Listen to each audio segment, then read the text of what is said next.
Hello दोस्तों, मैं हूं आपका दोस्त हरीश और आप देख रहे हैं इजी ट्रेडिंग क्लासेस। दोस्तों, आज हम बात करेंगे स्विंग ब्रेकआउट्स के ऊपर कि कैसे हम लोग स्विंग ब्रेकआउट्स को ट्रेड कर सकते हैं, कैसे कम से कम रिस्क लेकर ज़्यादा से ज़्यादा मुनाफा हम लोग बना सकते हैं। तो चलिए शुरू करते हैं। दोस्तों, जब भी आप स्विंग ट्रेड करें तो पहला जो आपका स्टेप होना चाहिए वो होगा इंडिया विक्स को चेक करना। याद रखिएगा, जब भी जो है इंडिया विक्स 20 के ऊपर हो तो आप लोगों ने ट्रेड नहीं करना है, राइट। और 18 से लेकर 20 के बीच में थोड़ी सी कम क्वांटिटी के साथ आप लोग ट्रेड कर सकते हैं। अगर 18 के नीचे लगातार सस्टेन कर रहा है उस केस में आप लोग स्विंग के लिए जा सकते हैं। लेकिन याद रखिएगा, अगर 20 से ऊपर चल रहा है इंडिया विक्स, तो आपने किसी भी कंडीशन में ट्रेड नहीं करना है। ये अपने क्राइटेरिया के अगेंस्ट होगा। फर्स्ट क्राइटेरिया इंडिया विक्स को चेक करना 20 के ऊपर नहीं होना चाहिए। अब चलते हैं, मैंने कुछ स्टॉक्स निकाल कर रखे हुए हैं, इनके ऊपर बात करेंगे। लेकिन ध्यान रखिएगा, सबसे पहले जो दो अपने पास इंडिकेटर्स हम लोग यूज़ करेंगे इसमें, वो करेंगे 50 MA का एंड 200 MA का। तो देख सकते हैं 50 MA जो है ब्लू कलर से मार्क्ड है एंड 200 का जो MA है ये रेड कलर का है। तो याद रखिएगा, आपने इसमें कंडीशन क्या चाहिए आपको कि आप जिस भी स्टॉक को ट्रेड करें वो स्टॉक आपका जो है 200 MA प्लस 50 MA के ऊपर ट्रेड करना चाहिए, इस तरीके से। और जो 50 का मूविंग एवरेज है, जितना ज़्यादा स्टीप हो इस तरीके से, जितना ज़्यादा जो है ऐसा मूव हो, अप ट्रेंड में हो, उतना अच्छा है। अगर ये ऐसा है तो आपने ट्रेड नहीं करना है इस कंडीशन में। ऐसे वाले पे आपने हमेशा ट्रेड करना है एक अप ट्रेंड वाले स्टॉक में। और अप ट्रेंड को आप अगर आप सीधे स्ट्रेट लाइन से डायग्नोज नहीं कर पाते हैं तो इस कंडीशन में सीधा आप इस 50 मूविंग एवरेज को यूज़ कर सकते हैं। यहाँ पर आप बिल्कुल क्लियरली देख सकते हैं ऐसा कुछ होना चाहिए और 200 और 50 के ऊपर ये होना चाहिए। Second step complete. अब चलते हैं थर्ड स्टेप की ओर। थर्ड स्टेप में आपने देखना क्या है? थर्ड स्टेप में आपने देखना है कि कोई आपको कंसोलिडेशन मिले, कंसोलिडेशन मिले। और लेकिन कंसोलिडेशन से पहले का जो मूव होना चाहिए दोस्तों, मिनिमम जो है वो 40 to 50% मूव होना चाहिए। और ये चीजें आप देखेंगे वीकली टाइम फ्रेम के ऊपर। वीडियो को ध्यान से देखिएगा और बिना स्किप किए पूरा देखिएगा ताकि कोई भी स्टेप आपसे मिस ना हो। जरा सी मिस्टेक बहुत बड़ी जो है नुकसान को दावत आप लोग दे सकते हैं। तो ध्यान से देखिएगा, जब भी कंसोलिडेशन ट्रेड करें, ब्रेकआउट्स ट्रेड करें, उससे पहले जो मूव है दोस्तों वो मिनिमम 40 to 50% का होना चाहिए। तो यहाँ से अगर देखें एक लेग में एक मूव आया हुआ है, यहाँ से अगर इसको मेजर करेंगे तो हाईएस्ट इसका जो फर्स्ट ग्रीन कैंडल का है तकरीबन 58% का मूव है, राइट। और जब भी ये मूव्स इस तरीके से आने लगे तो इनके बीच में आप लोगों ने नहीं घुस जाना है कि ग्रीन कैंडल है घुस जाओ, ऐसा नहीं करना। वेट कीजिए इस मूव को रुकने का, कंसोलिडेशन का। तो यहाँ पर हमने देखा 58% का मूव, एक कंडीशन अपनी फुलफिल की, 40 मिनिमम 40 to 50% जो है मूवमेंट होनी चाहिए। यहाँ पर मिनिमम क्राइटेरिया अपना कंप्लीट है। उसके बाद जो कंसोलिडेशन कर रहा है, यहाँ पर अगर हम लोग देखें, इसको मार्क करते हैं, ये इसका कंसोलिडेशन का एरिया दोस्तों, ये इसका कंसोलिडेशन का एरिया है। 58% मूव देने के बाद कंसोलिडेशन का एरिया है। उसके बाद जो कंसोलिडेशन का एरिया है, इस एरिया में आपने देखना क्या है, यहाँ पर जो कैंडल्स हैं इस बॉक्स पैटर्न के अंदर, ये मिनिमम जो है 5 to 10 होनी चाहिए। और जितने ज़्यादा हो उतनी अच्छी। और मिनिमम जो क्राइटेरिया 5 to 10 होनी चाहिए, मीन्स कम से कम 5 कैंडल्स तो होनी चाहिए। और जितनी ज़्यादा हो सके वो उतनी अच्छी बात है।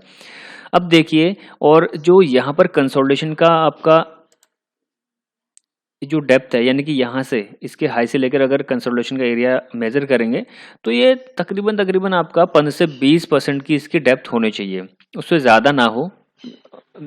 पर 15 से 20% के बीच में सबसे आइडियल कंडीशन वो मानी जाती है, राइट, जो इसकी डेप्थ है। उसके बाद करना क्या है, आपने वेट करना है ब्रेकआउट का।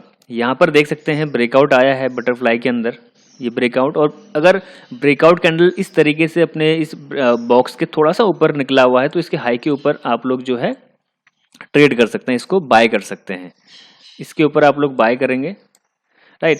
और जो मिनिमम आपका जो स्टॉप लॉस रहेगा वो रहेगा 5% से लेकर 8% तक का। इससे ऊपर का आपने स्टॉप लॉस नहीं लेना है, हाँ, यहाँ तक सही है। जो आपका स्टॉप लॉस रहेगा ज़्यादा नहीं रखना आपने, 5 to 8% से ज़्यादा आपका स्टॉप लॉस नहीं होना चाहिए, और जो टारगेट है वो मिनिमम आपका जो है 1:2 और 1:3 होना चाहिए। जैसे यहाँ पर ये ब्रेकआउट दिया है, तो इसका जो टारगेट है हमारा वो आपका होना चाहिए तकरीबन यहाँ से लेकर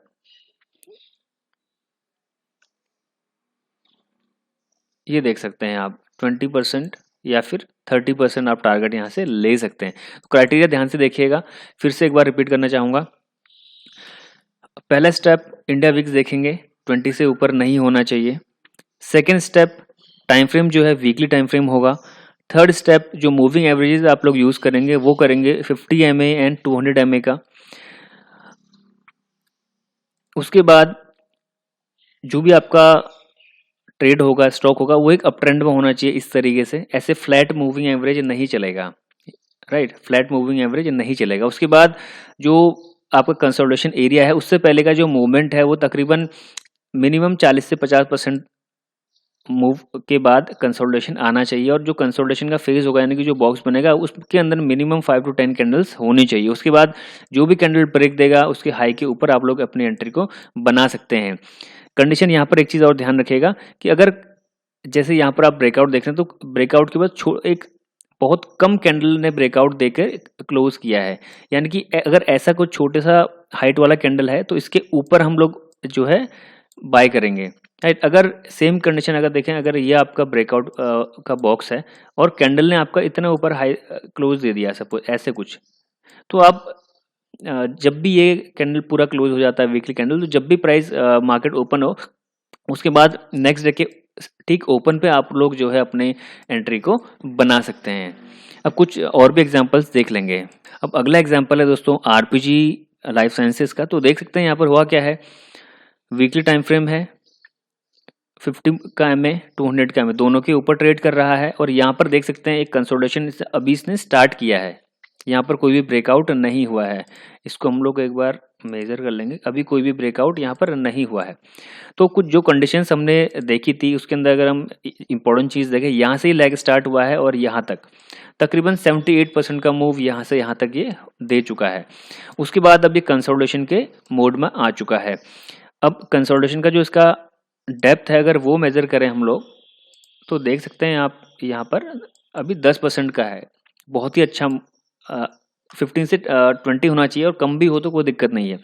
तो यहाँ पर देख सकते हैं जैसे ही ये अब इसके ऊपर क्लोज करेगा उसके ऊपर आप लोग अपनी एंट्री बना सकते हैं। स्टॉप लॉस रहेगा 5 to 10% का स्टॉप लॉस, और टारगेट रहेगा आपका 1:2 1:3 का। तो तकरीबन 20 से 30% के बीच में आपका टारगेट रहेगा। तो इनको आप नोट कर सकते हैं, इनके ऊपर नज़र बनाकर रख सकते हैं आने वाले टाइम के लिए। अगला एग्जाम्पल देख लेते हैं, SDBL का है। तो इसके अंदर भी अगर आप ध्यान से देखें, यहाँ पर इसने कंसोलिडेट करने के बाद ब्रेकआउट दिया है। ये देखिए कंसोलिडेशन के बाद breakout, weekly time frame, moving averages के ऊपर। कंसोलिडेशन से पहले यहाँ से अगर हम इसको मेजर करें तो देख सकते हैं तकरीबन इसका मूवमेंट है 76% की मूव देने के बाद कंसोलिडेट किया, उसके बाद यहाँ पर ब्रेकआउट दिया। अब इसकी आगे की जर्नी स्टार्ट हो चुकी है, राइट। अब अगला एग्जाम्पल देखेंगे, यहाँ पर ये थोड़े से नए स्टॉक हैं तो मूविंग एवरेज यहाँ पर अभी लगा नहीं है ये लेकिन आप लोग जो है ऐसे ट्रेड्स को ना करें, ये थोड़ा सा एक्सपीरियंस बेस्ड ट्रेड है अभी फिलहाल। कंसोलिडेशन का एरिया देखें, इसका कंसोलिडेशन का एरिया प्लस यहाँ से इसकी मूवमेंट स्टार्ट हुई है, तो मूवमेंट इसकी कितनी कर चुका है, 65% की मूवमेंट कर चुका है। इसके ऊपर अगर ये अच्छी क्लोजिंग देगा, याद रखिएगा अच्छी क्लोजिंग देगा तो ही हम लोग यहाँ पर अपने ट्रेड्स को एग्जीक्यूट कर सकते हैं। इसका डेप्थ थोड़ी सी ज़्यादा लग रही है मुझे, ठीक है, डेप्थ भी ठीक है। इसके ऊपर क्लोज करने पे आप लोग इसमें एंटर कर सकते हैं, क्योंकि अभी देख सकते हैं ये ब्रेकआउट पे ब्रेकआउट अपने ब्रेक करता हुआ आ रहा है। फर्स्ट ब्रेकआउट इसने ब्रेक किया, फिर अगेन एक इसमें मूव आया, फिर से ब्रेक कंसोलिडेशन के फेज में फिर से ब्रेक करेगा। इस तरीके से ये आगे चलता रहेगा ऐसा मुझे लगता है। ऐसे कुछ निकलेगा दोस्तों, देखिए ये निकलेगा, फिर से कंसोलिडेशन करेगा ऐसे ऐसे, फिर निकलेगा, फिर कंसोलिडेशन, फिर ये ऐसे करेगा। अब अगला एग्जांपल देखें, अगला एग्जांपल है BSHSL का। तो इसके अंदर भी सेम कंडीशन आपको देखने को मिलेगी। नए स्टॉक्स हैं तो इनके अंदर मूविंग एवरेज अभी बना नहीं है। देख सकते हैं यहाँ पर इसने कंसोलिडेशन के बाद काफ़ी अच्छा ब्रेक दिया है, ये लेवल का कंसोलिडेशन किया इसने। उससे पहले अगर इसकी मूवमेंट को मेज़र करें तो तकरीबन देख सकते हैं 88% की मूवमेंट इसका। उसके बाद डेप्थ अगर कैलकुलेट करें, नहीं हाँ 20% की डेप्थ, और जैसे ब्रेक किया देख सकते हैं एक अच्छा खासा मोमेंटम आपको जो है इस स्टॉक के अंदर देखने को मिला। तो दोस्तों आप जब भी स्विंग ट्रेड करें तो ब्रेकआउट्स को इस तरीके से आप लोग ट्रेड कर सकते हैं। अगर कोई भी डाउट होता है अपनी स्ट्रेटेजी से रिलेटेड तो मुझे कमेंट बॉक्स में पूछिए, डायरेक्ट आप व्हाट्सएप करके पूछ सकते हैं। और जो भी मेथड्स हैं इनको आप आजमा कर देख सकते हैं। आजमाने के लिए यहाँ पर देख सकते हैं कुछ स्टॉक्स हैं आपके पास, इसमें कंसोलिडेशन होने दीजिएगा। SDBL में चल चुका है, अभी मेट्रो ब्रांड में आना बाकी है, तो इसको आप फ्यूचर रेफरेंस के लिए रख सकते हैं। दोस्तों अगर आपको हमारे वीडियोस पसंद आए तो प्लीज़ वीडियो को लाइक एंड शेयर करना ना भूलिएगा। जो लोग पहली बार देख रहे हैं और अभी तक चैनल को सब्सक्राइब नहीं किया है तो चैनल को दोस्तों ज़रूर सब्सक्राइब कर लीजिएगा। Thank you.